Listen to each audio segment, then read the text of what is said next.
मज़ीद दिलचस्प कंटेंट देखने के लिए हमारे चैनल को सब्सक्राइब करें और बेल आइकन को ज़रूर प्रेस करें।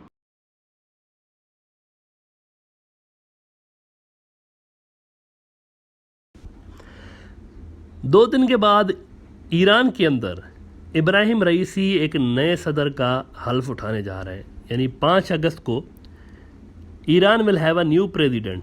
और ये जो सदर हैं ये ईरान के बाकी पिछले सदूर से ज़रा मुख्तलिफ यूँ हैं कि ये ईरान के अगले सुप्रीम लीडर भी हो सकते हैं, which means he will be more powerful president of Iran as compared to previous presidents that Iran had in recent few decades।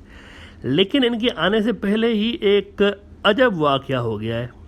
अजब वाक़या हुआ ये कि कुछ दिन पहले अरेबियन सी में सब कुछ नॉर्मल चल रहा था, ठंडी ठंडी हवा लग रही थी, शांत लहरें थीं, लेकिन ओमान के समुद्री हदूद में एक ऑयल टैंकर जा रहा था, हंसी खुशी गाने चल रहे थे वहाँ पर, प्यार की कश्ती में, लहरों की मस्ती में।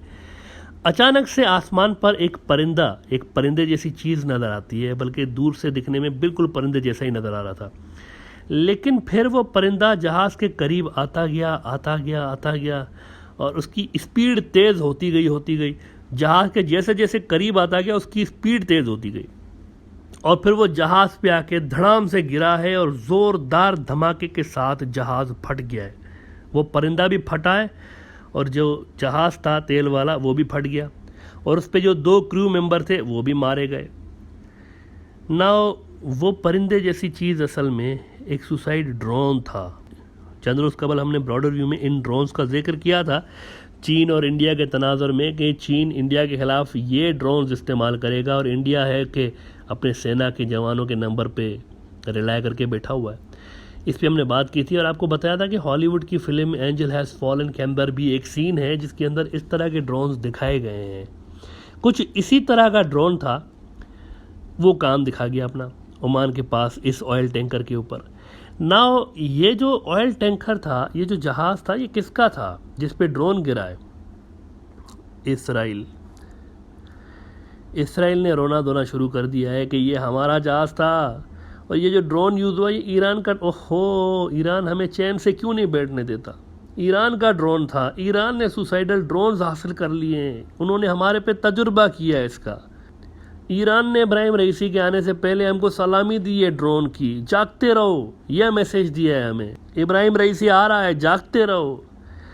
अच्छा, हस्बे रवायत अमेरिका और उसके जो हमनवा वेस्टर्न इत्तेहादी, वैसे ये अमेरिका और इसके इत्तेहादियों का मिसाल भी ना कवालियों के जैसा है। एक मेन कवाल होता है, उसके पीछे 4-6 दूसरे कवाली होते हैं। तो कवाल जो एक लफ्ज़ बोलते हैं तो पीछे वो तालियां बजा के वही चीज़ें रिपीट कर रहे होते हैं। यहाँ पे वही हिसाब है बिल्कुल। अमेरिका और इसके हमनवाओं ने एक ही आवाज़ में, वेस्टर्न इत्तेहादियों ने, सब ने कहा है कि हाँ, ईरान ने किया है, इल्ज़ामात की बौछार कर दी, तुमने मारा है, तुमने हमला किया है।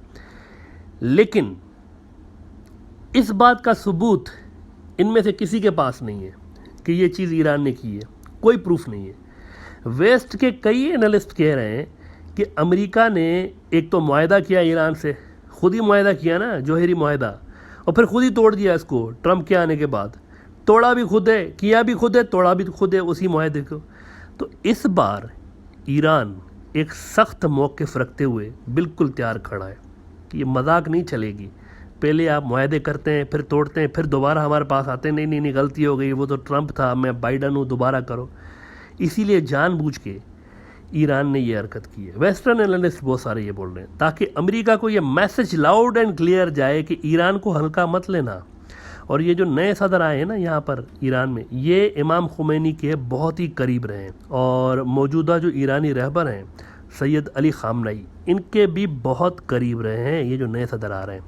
यूँ समझें कि डिटो कॉपी है सैयद अली खामनेई और इमाम खुमैनी की, ये जो नया सदर आ रहा है, इनकी भी सेम वही अप्रोच है, सेम वही ख्यालात हैं अमेरिका और वेस्ट के लिए जो कि खुमैनी और सैयद अली खामनेई के। अच्छा, क्या इस हमले से फ़र्क पड़ेगा? बहुत से मीडिया आउटलेट्स तो ये बता रहे हैं ना कि जैसे कि कोई बहुत बड़ा वाक़या हो गया, 9/11 हो गया है, पता नहीं कोई फ़र्क पड़ेगा सही इस वाक़ये से? क्योंकि बहुत से एनालिस्ट, जैसे कि हमने आपको बताया, कि कहते फिर रहे हैं कि बहुत दूर असरात होंगे वगैरह वगैरह। कोई फ़र्क पड़ेगा? नॉनसेंस। नॉनसेंस। अगर कोई ऐसा सोच रहा है कि ये कोई बहुत बड़ा वाक़या है और रीजन पर और ईरान अमेरिका रिलेशंस पर बहुत ज़्यादा फ़र्क पड़ेगा इसका, तो इट इज़ नॉनसेंस। ईरान और इसराइल के ताल्लुकात इस हमले से पहले भी ख़राब थे, अब भी ख़राब हैं। क्या चेंज हुआ? What's a big deal? पहले भी ख़राब थे, अभी भी ख़राब हैं। ईरान और अमेरिका के बीच जो बातचीत चल रही है वो इसराइल के मामले पे तो चल ही नहीं रही ना। ईरान अमेरिका न्यूक्लियर डील पे बात हो रही है, इसराइल पे नहीं हो रही, तो वो अलग मुद्दा है। इसका इसराइल ईरान रिलेशन से कोई ताल्लुक नहीं है। अगर ताल्लुक होता तो जो बाइडन इसराइल के और नेतन्याहू के शदीद एतराज़ात के बावजूद ईरान डील की तरफ जाता है, तो ये क्यों जाता? अगर इसराइल के साथ ईरान के रिलेशंस का असर ईरान अमेरिका न्यूक्लियर डील पर पड़ता तो ऐसा क्यों होता? इससे पहले भी देखना आप, ज़रा लोगों की याददाश्त कमज़ोर होती है। इससे पहले देखें अप्रैल में क्या हुआ है। इसराइल की एक शिप पे मिसाइल गिरा था अप्रैल में अरेबियन सी के अंदर। इसी अरेबियन सी में मिसाइल गिरा था। क्या हुआ उसका? तब भी इसराइल ने यह कहना शुरू कर दिया, ईरान ने किया, ईरान ने किया, ईरान ने किया। अमेरिका ने ज़बानी कलामी कोसा ईरान को, बहुत गलत किया तुमने, बहुत गलत किया, ईरान ऐसा, ईरान वैसा। लेकिन इससे आगे क्या हुआ? क्या किया अमेरिका ने? देखें, बहुत सारे एनालिस्ट शॉर्ट टर्म देख रहे होते हैं। वाक़या हुआ, बस वाक़या कोई ऐसा नहीं होता। कोई बहुत बड़ा अगर वाक़या हो, जैसे 9/11 एक बहुत बड़ा वाक़या था, अगर कोई ऐसा वाक़या हो ना, तो उसके जियोपॉलिटिकल इम्प्लीकेशंस होते हैं। ऐसे छोटे मोटे वाक़यात के नहीं होते हैं।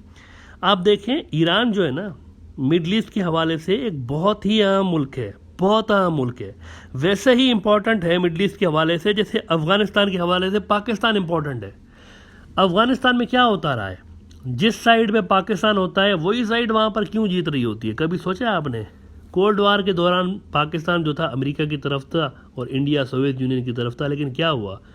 जिस साइड पे पाकिस्तान था वो जीती है वहाँ पर। इसके बाद पाकिस्तान उस साइड पे गया जिस साइड पे चीन और रूस हैं, और अमेरिका चला गया इंडिया की तरफ, तो क्या हुआ? वही साइड जीती जहां पाकिस्तान गया था। दैट मीन्स असल प्लेयर वहां पर अफगानिस्तान की ग्रेट गेम के अंदर पाकिस्तान है। क्यों? क्योंकि पाकिस्तान के सर्वाइवल का मसला होता है। अगर वहां पर कोई एंटी पाकिस्तान हुकूमत आ जाती है तो सर्वाइवल का मसला बन जाता है उसके लिए। इसीलिए आपको पाकिस्तान का एक बहुत बड़ा असर नज़र आता है वहाँ पर। ईरान के साथ भी यही मामला है।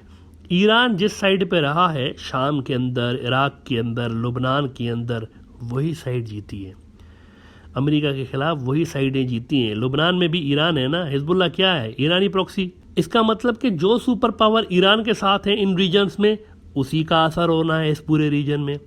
अमेरिका ने अरबों डॉलर्स लगाए हैं ना, अरबों डॉलर्स लगाए, ना शाम को ले सका, ना इराक को ले सका, ना लुबनान को ले सका। अब भी ईरान है इन सारे इलाकों के अंदर, मेन प्लेयर ईरान ही है, और रूस उसके साथ मिल चुका है और चीन भी उसके साथ मिल चुका है। तो अमेरिका का असर कम हो गया है इस सारे रीजन में एज अ रिज़ल्ट। ईरान और ईरान के साथ ये super powers, as a result America out, या फिर उसका असर कम। कहीं से मुकम्मल आउट है तो कहीं पर उसका असर कम हुआ है मिडल ईस्ट के अंदर। इस असर कम होने का जिम्मेवार कौन है? खुद अमेरिका ही तो है। जब शाह ईरान था यहाँ पर, ईरान के अंदर जब शाह ईरान था, यानी इनकलाब अभी नहीं आया था ईरान में, तो उससे पहले ईरान के अंदर वेस्टर्न तहजीब आ चुकी थी। औरतें मिनी स्कर्ट्स पहना करती थी, बहुत ज़्यादा वेस्टर्नाइजेशन हो गई थी वहाँ पर शाह ईरान के टाइम में। उस वक्त सऊदी और ईरान की दोस्ती क्यों थी आपस में? उन दोनों मिडल ईस्ट में गड़बड़ क्यों नहीं थी? और फिर जैसे ही वहाँ पर ईरान से अमेरिका आउट हुआ, मिडल ईस्ट में गड़बड़ क्यों शुरू हो जाती है भाई? वहाँ पर जैसे ही इनकलाब आया, खुमैनी आया है, अमेरिका आउट हुआ ईरान से, तो मिडल ईस्ट में गड़बड़ शुरू हो गई। सालों तक ईरान को अमेरिका इसराइल की वजह से प्रेस करता रहा है। They kept pushing Iran towards China and Russia and other power blocks.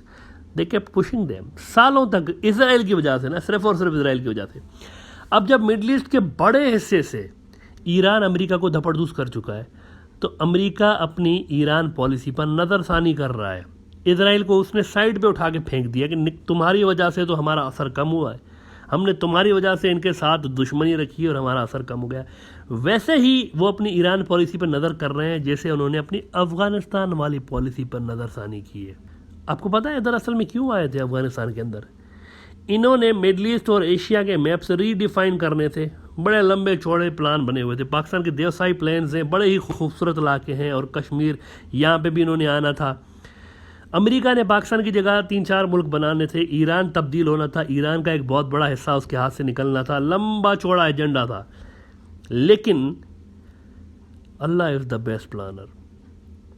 आखिर में हुआ वही जो ऊपर से ऑर्डर मिला है, कायनात की सबसे बड़ी सुपर पावर की जानिब से जो ऑर्डर मिला है, आखिर में वही हुआ है। दुनिया की सबसे एडवांस फ़ौज को मदरसे के तालिबों से मार पड़वाई है कायनात की सबसे बड़ी सुपर पावर ने, जिनके पास ना अमेरिका वाली टेक्नोलॉजी है ना रिसोर्सेज हैं, लेकिन फिर भी जीत गए। पहले अमेरिका जो था ना, ये और उनके इत्तेहादी ममालिक इस्लामोफोबिया फैलाते थे, अब चीन फोबिया फैला रहे हैं। और अब पॉलिसीज़ रिवाइज हो रही हैं, बदले हुए हालात की वजह से पॉलिसीज़ रिवाइज हो रही हैं। मिडल ईस्ट से फ़ौजें निकालने की बातें, ईरान से सुलह करने की बातें, अफ़गानिस्तान से फ़ौजें निकालने की बातें, कंप्लीट यू टर्न नज़र आ रहा है आपको हर जगह। Islamophobia, war against radical Islamisation, ये ख़त्म हो चुका है ऑफिशियली। कहीं जिक्र मिल रहा है आपको इसका?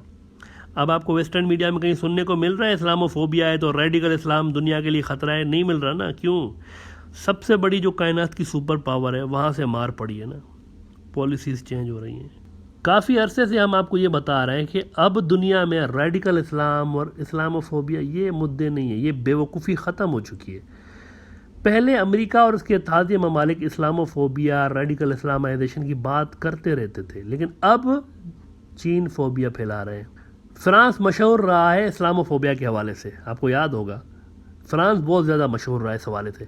लेकिन अब क्या हुआ है, फ्रांस के एक पेपर ने चीन के हवाले से गलीज़ चीज़ें शाया की हैं, जिस पे चीनी सफारत खाने ने इनकी तबीयत साफ़ कर दी है। चीनी एम्बेसी का कहना है कि they are inciting Sinophobia, Islamophobia को रिप्लेस कर दिया साइनोफोबिया ने।